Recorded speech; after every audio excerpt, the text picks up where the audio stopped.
Yeah, hi, I'm Paul. That's paularcher.com. My son Ewan went to university this September, went to Reading, and done really well for himself. Good for him. And anyway, he contacted me this week, went to see Manchester United at Old Trafford, and we were in the car. He said, Dad, he said, I need some of your advice and help. I said, what's that all about, Ewan? He said, well, next year we're out of hall, so we've got to go renting a house. So myself and 5 other friends, we're looking at renting a property in Reading. And we got this place in mind, he said, but I want your advice. And I was appalled by the whole thing, really, because this property in Reading, which was a terrace property, had 6 bedrooms. The landlord had crammed every room into a bedroom, pretty much, a couple of bathrooms. It was designed for students. The rent was £2,800 a month. I mean, okay, it's Reading, but it's an awful lot of money. And I thought to myself, blimey, that's expensive here. And the audacity of having such a small place just for students as well. But the thing is, though, there's 3 lessons here for any advisor, professional advisor.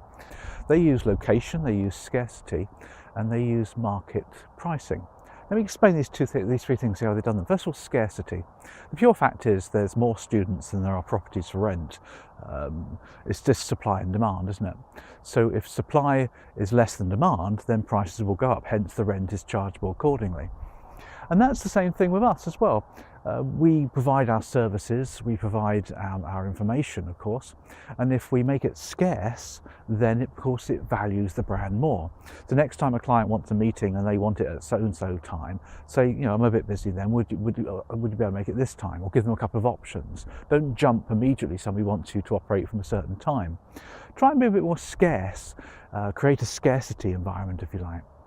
The other one is market pricing. Now, the point here is that Reading University, or these tenants or these landlords, have priced their properties according to what the market charges. They've looked at the market. They may have added a premium, if you like, if they're offering a quality service. The fact is, that's the way it works. And in business, I've seen many advisors who try and undercharge everybody else in order to gain business, and that's a grave mistake. What we should do is look at the market, see what the market is charging for that particular product or service, and if you can add some value, then add a bit more to your pricing. But that way, of course, it keeps the price according to what the market is going to charge. If you charge a lot lower, then it may undermine your service and you may come across as cheap. I've seen many advisors coming in and charging cheap to try and get some business, which again is wrong. The third lesson, if you like, from Reading University is location. Now, these properties that my son was looking at were 5 minutes from campus, so because they don't need to get the bus or anything, it's just really, really close. Likewise, in your business, is your location appropriate to your business? If you need to be on the high street, are you on the high street rather than round the back of the takeaway?